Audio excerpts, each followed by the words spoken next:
ಅತ್ತ ಕೋಟೆಕಾರು ಪಟ್ಟಣ ಪಂಚಾಯತ್, ಇತ್ತ ಸೋಮೇಶ್ವರ ಪುರಸಭೆ ನಡುವೆ ಇರುವ ಕನೀರು ತೋಟ ಎಂಬ ಪುಟ್ಟ ಊರು ಹಲವು ಕಾರಣಗಳಿಗಾಗಿ ಹೆಸರುವಾಸಿ.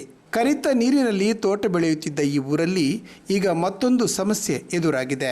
ಕನೀರು ತೋಟ ಗುಡ್ಡೆಯಿಂದ ಕನೀರು ತೋಟದ ನೇಮದ ಗದ್ದೆಯವರೆಗೆ ರಸ್ತೆಯ ತುಂಬೆಲ್ಲ ಶ್ವಾನಗಳ ಕಾಟ. ಹಗಲು ಹೊತ್ತಿನಲ್ಲಿ ಮೌನಿಗಳಾಗಿರುವ ಇವುಗಳು ರಾತ್ರಿ 10ರ ಬಳಿಕ ವ್ಯಾಘ್ರಗಳಾಗುತ್ತದೆ. ರಾತ್ರಿ ಅಪ್ಪಿತಪ್ಪಿ ನೀವೇನಾದರೂ ದ್ವಿಚಕ್ರ ವಾಹನದಲ್ಲಿ ಹೋದಿರೆಂದಾದರೆ ರ್ಯಾಬೀಸ್ ಚುಚ್ಚುಮದ್ದಿನ ಸೇವೆ ಖಚಿತ.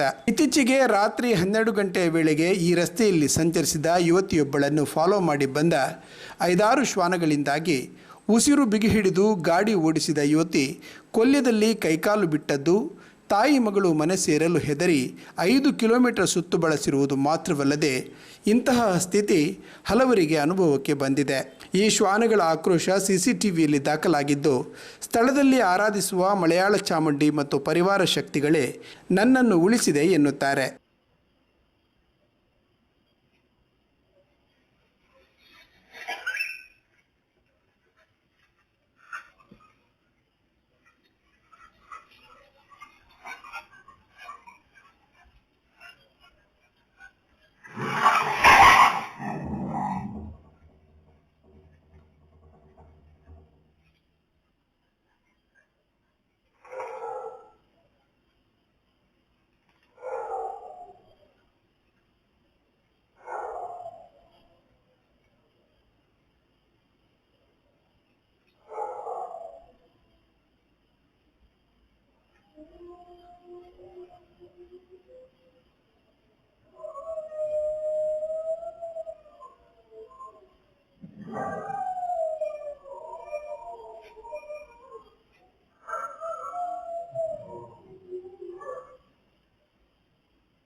ಈ ಬಗ್ಗೆ ಕೋಟೆಕಾರು ಪಟ್ಟಣ ಪಂಚಾಯತ್, ಸೋಮೇಶ್ವರ ಪುರಸಭೆಯ ಅಧಿಕಾರಿಗಳು ಗಮನ ಹರಿಸಿ ಪ್ರಾಣಿದಯಾ ಸಂಘ ಮತ್ತು ಸ್ಥಳೀಯ ಶ್ವಾನಪ್ರಿಯ ಸಂಘಟನೆಗಳು ಕೂಡ ಇದರ ಪರಿಹಾರಕ್ಕೆ ಗಮನ ಹರಿಸುವರೆ ಎಂದು ಜನತೆ ನಿರೀಕ್ಷೆಯಲ್ಲಿದ್ದಾರೆ.